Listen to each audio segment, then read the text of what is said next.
Bienvenidos, hermanos, sean todos ustedes el día de hoy a nuestra prédica. Iniciaré el día de hoy el contexto de esta prédica con la siguiente pregunta. ¿Alguna vez usted, hermano, ha creído que sus oraciones no son escuchadas por Dios? ¿Alguna vez se lo ha preguntado, hermano? Ora constantemente cuando tiene o está en medio de una dificultad, en medio de una necesidad, y esta no es satisfecha como usted lo necesita o lo requiere. Se desespera y desalienta al orar y no obtener respuesta de Dios a su petición. ¿Les ha pasado, hermanos? Hermanos, la oración es el mayor don que Dios le ha dado al hombre después de la salvación. Les invito, pues, a buscar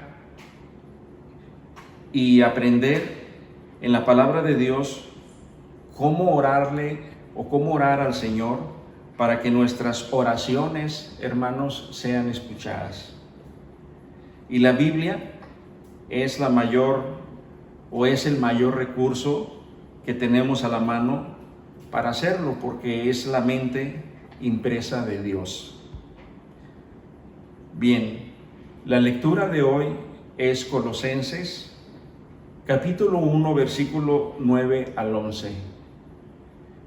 En Colosenses capítulo 1, del 9 al 11, la palabra de Dios dice lo siguiente: por lo cual también nosotros, desde el día que lo oímos, no cesamos de orar por vosotros y de pedir que seáis llenos del conocimiento de su voluntad en toda sabiduría e inteligencia espiritual, para que andéis como es digno del Señor, agradándole en todo, llevando fruto en toda buena obra y creciendo en el conocimiento de Dios, fortalecidos con todo poder conforme a la potencia de su gloria, para toda paciencia y longanimidad.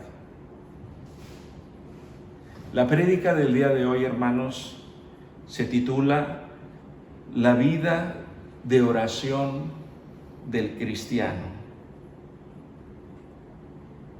El mensaje de hoy es la vida de oración del cristiano. En la palabra de Dios, hermanos, encontramos, en esta palabra que acabo de leer, encontramos tres principios que conforman la vida de oración del cristiano. Tres principios que enumeraré que conforman la vida de oración del cristiano. La primera es orar. El cristiano debe orar desde la posición adecuada. Y con esta declaración no me refiero a orar en una postura o en una posición del cuerpo. Si es inclinado, de rodillas, acostado, parado. Me refiero, cuando declaro orar desde la posición adecuada, es desde la posición que estamos en relación al Padre poderoso, al Padre todopoderoso y a Jesucristo. ¿Cuál es nuestra posición? ¿Desde qué posición en un plano frente a Dios oramos? Oramos dando testimonio de verdaderos cristianos. Sería la primera pregunta que nos haríamos. Nos humillamos y pedimos al Señor Todopoderoso con respeto? ¿O lo hacemos de igual a igual?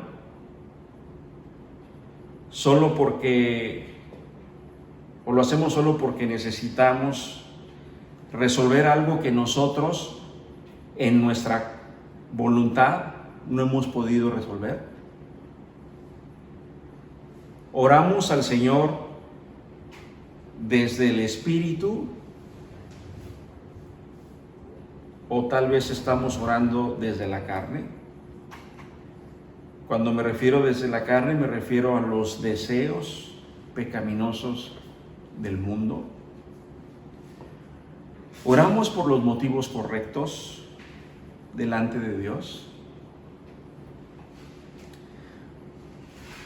¿Lo hacemos negándonos acaso a nosotros mismos?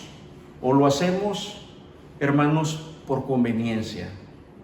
Lo hacemos por los motivos incorrectos que no honran a Dios y solo satisfacen nuestros deseos inmundos. ¿Desde dónde oramos, hermanos? Debemos orar teniéndole la reverencia a Dios como sus siervos.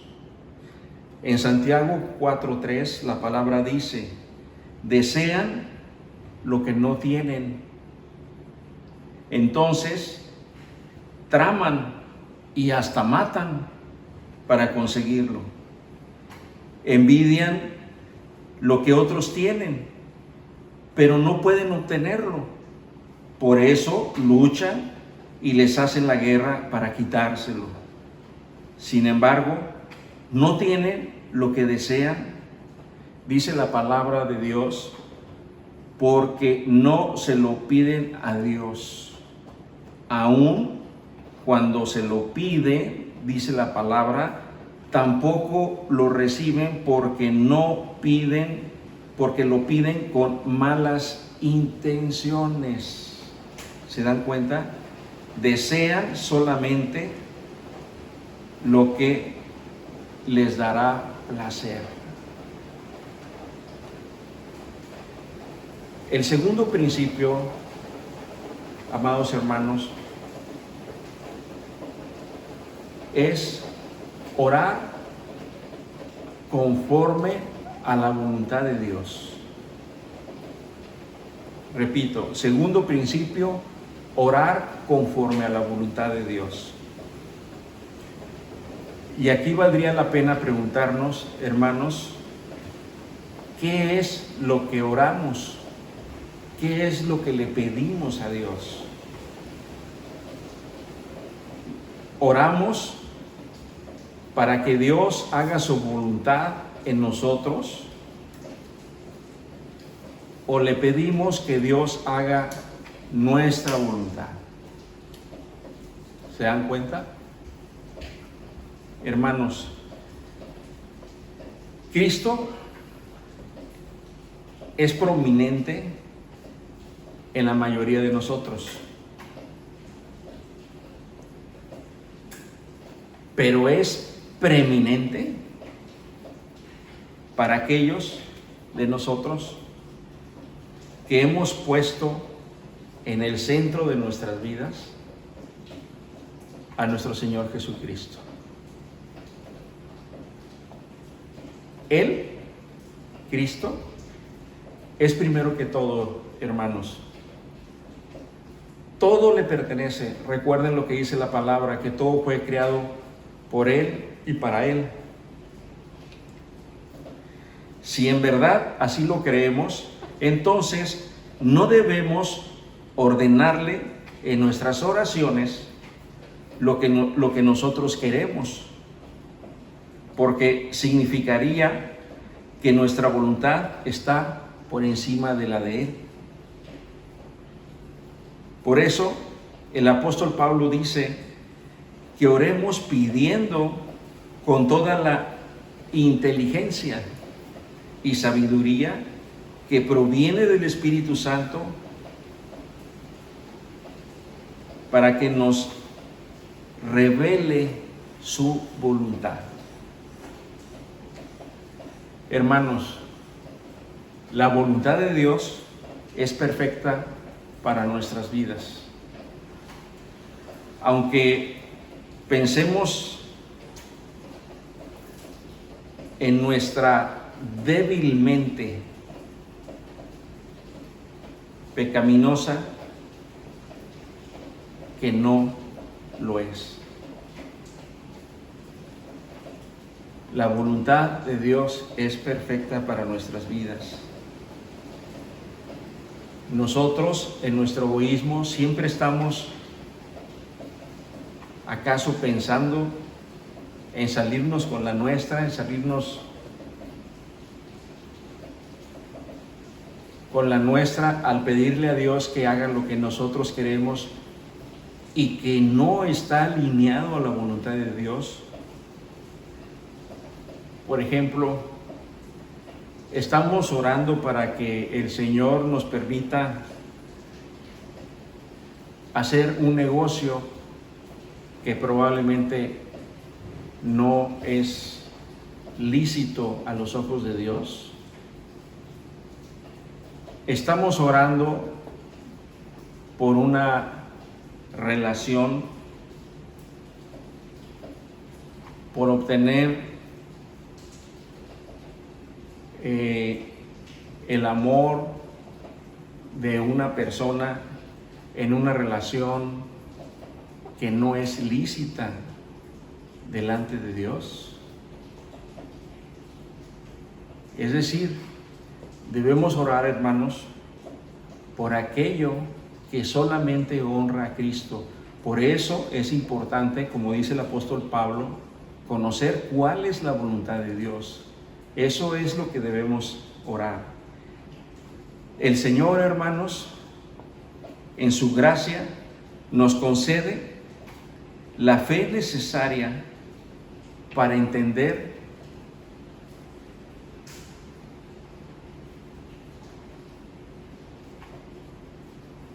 nos concede por medio de su muerte y su justicia de Jesús, nos concede por medio del sacrificio de la cruz de Cristo para entender la salvación y la redención.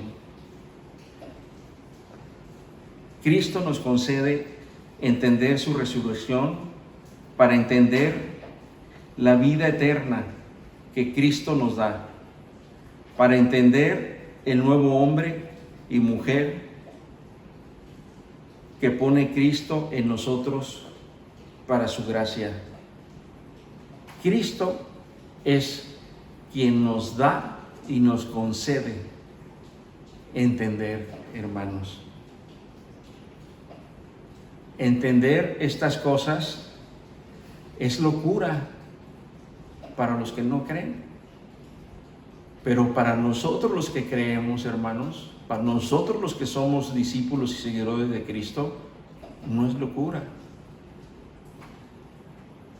Por eso es que en ocasiones no alcanzamos a comprender la voluntad de Dios, porque su mente, la mente de Dios, hermanos, tiene un poder y conocimiento infinitamente superior al nuestro.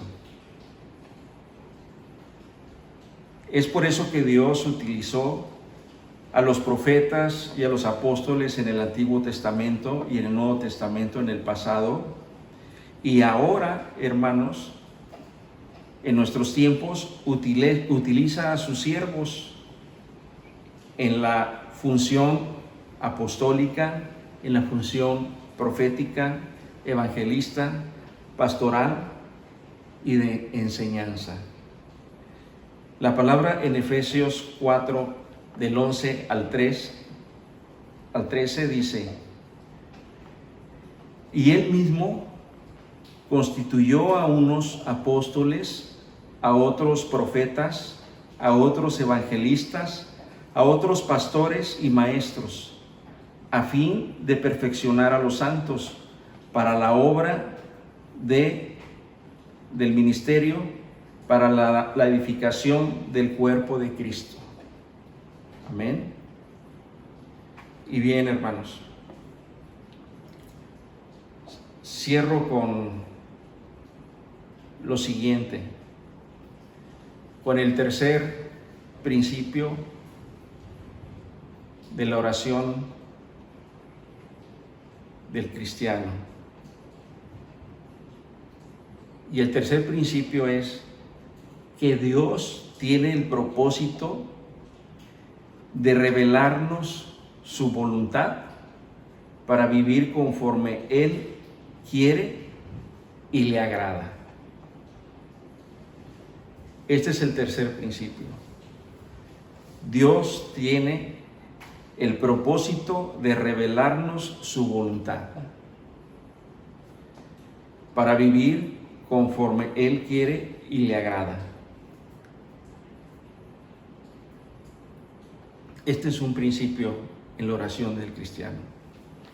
Dios tiene el propósito, hermano, de a través de la oración revelarte su propósito en ti. Revelarte su voluntad. Pues así haremos cosas buenas y conoceremos cómo es el Señor. Y nos equipará, hermanos, el Señor, para tener poder y fuerzas para soportar con paciencia y alegría las dificultades de la vida. ¿Se pueden imaginar eso? Aún en medio de nuestros desiertos y nuestras dificultades, estar con paz en tu corazón y con alegría. Esos son los misterios de la fe. Por eso, para los que no creen, es locura.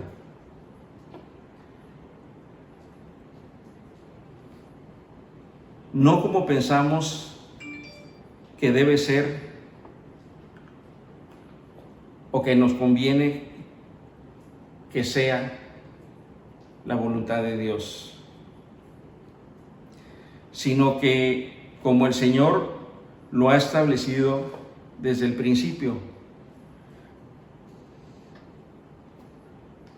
Esta voluntad no en la forma que pedimos, no en la forma que queremos, no en la forma que nos conviene y no a la hora que lo exigimos. Porque somos algunos de nosotros muy dados, hermanos, a que cuando tenemos una necesidad apremiante, queremos que el Señor nos la resuelva de inmediato. Queremos, o sea, nosotros queremos.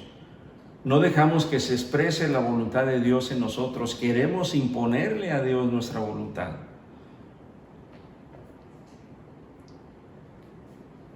Dios, de otra manera, en nuestra oración, nuestro egoísmo debe de desaparecer y en humildad sujetarnos a la voluntad del Padre.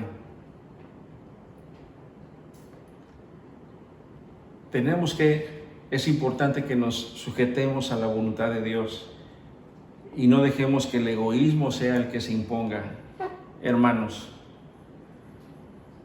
nos negamos a nosotros mismos. Cuando nos negamos a nosotros mismos, el negarnos a nosotros mismos no es un acto que proviene de nuestra voluntad. En las iglesias y en las prédicas, incluso en la palabra se habla de negarnos a nosotros mismos. Pero muchos creemos o pensamos que el negarnos a nosotros mismos es un acto voluntario. Es decir, me voy a negar a mí mismo. y me voy a negar a mí mismo,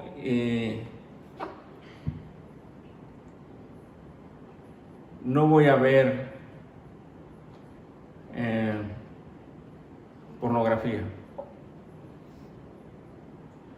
Pero no me niego a mí mismo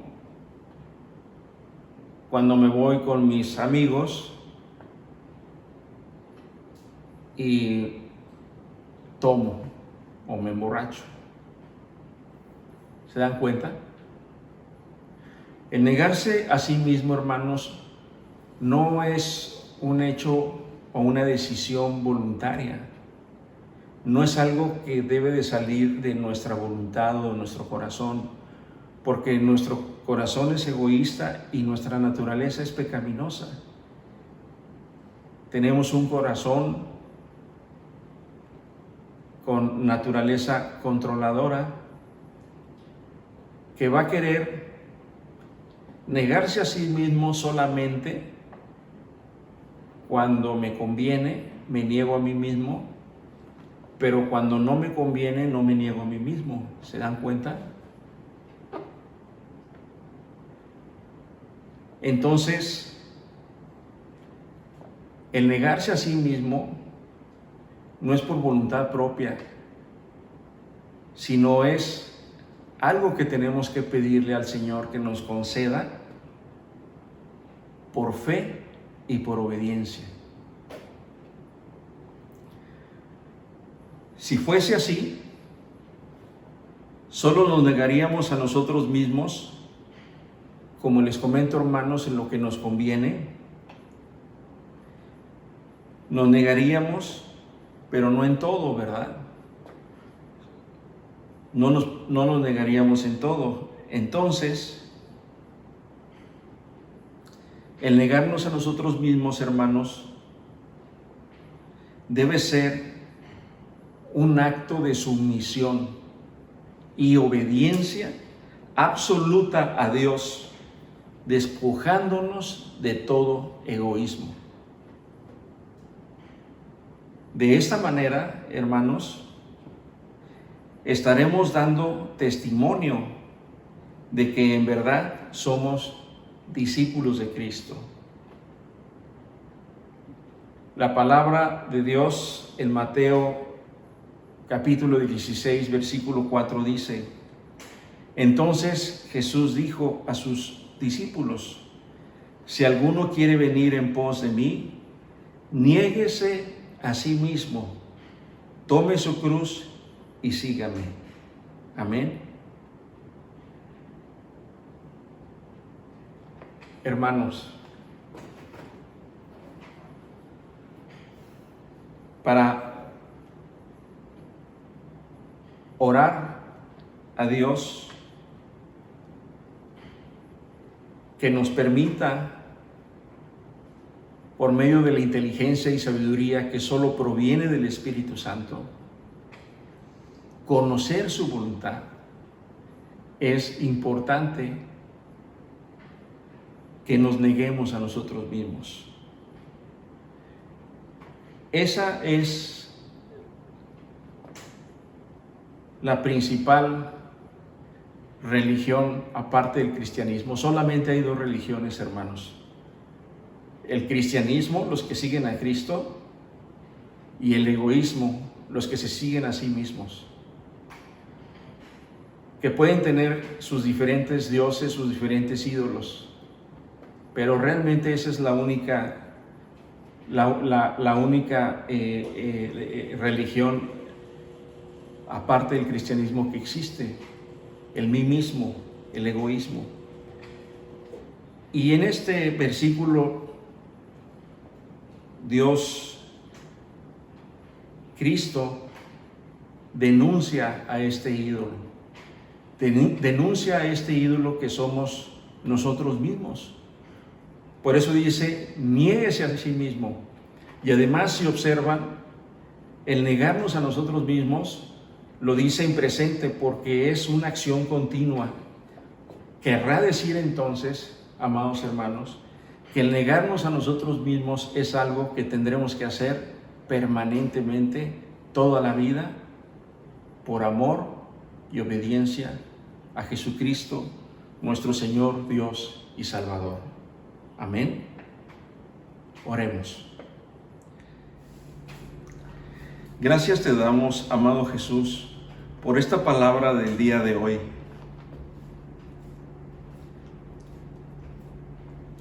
Oramos, Señor, para que con poder del Espíritu Santo nos dé sabiduría para conocer tu voluntad, que es santa y perfecta para nuestras vidas.